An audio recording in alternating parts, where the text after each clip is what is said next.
Welcome back. It's time now for a segment brought to you by Brain Trust, Inc. Many people around the world say they feel unsatisfied despite having achieved success.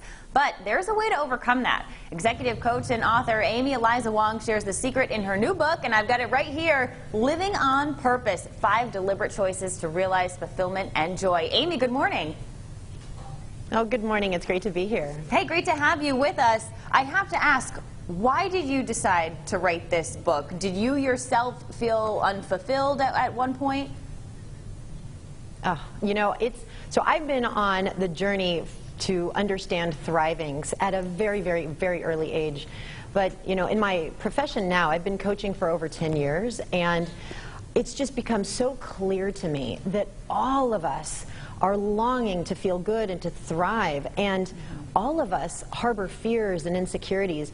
You know, and most of my clients right now are very, very successful leaders at Fortune 500 companies and founders and CEOs of startups, and there's this misconception that once you hit a level of success that you're going to have it all and you won't have these fears and you don't hold yourself back, but that's not true. So I had to write this book to dispel that myth, but also to provide a very practical, very, very powerful framework of 5 deliberate choices to realize fulfillment and joy, because it works. So is that what you mean by living on purpose, kind of, you know, having a goal, being mindful of what's actually happening around you?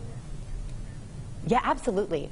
You know, I get that question a lot. Like, what is living on purpose? And I always say, you know, it's the opposite of living on accident, you know, which I don't think anybody wants to do. Right. Nobody wants to create on accident or succeed on accident.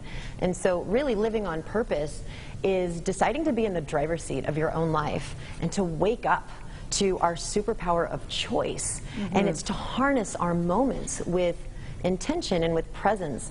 And really the secret is really understanding and learning how to respond to the stuff that life throws at you, not react. Certainly, you mentioned choices. That is a central theme in the book. Why is choice so important? In fact, as I'm looking at it right now, one of your chapters called Feel It Out, Don't Figure It Out. A lot of times we might not realize we do have a choice in things.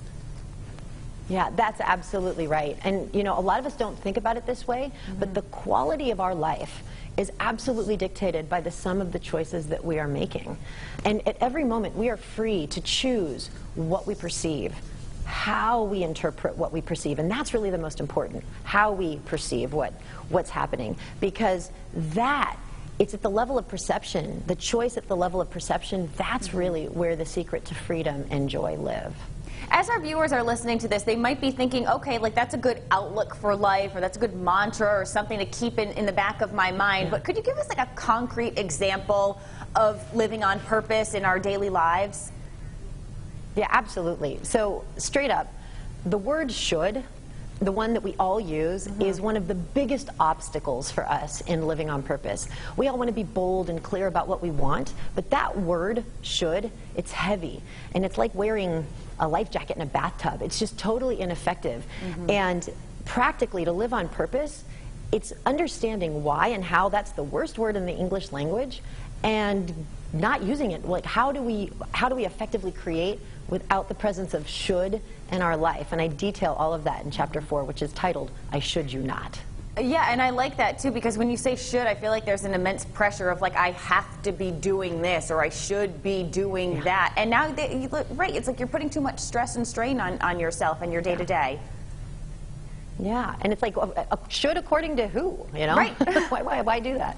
Exactly. That's a great point, Amy. Thank you so much. This segment was brought to you by Brain Trust, Inc. If you'd like more information and to check out her book, just visit Roadshow.com.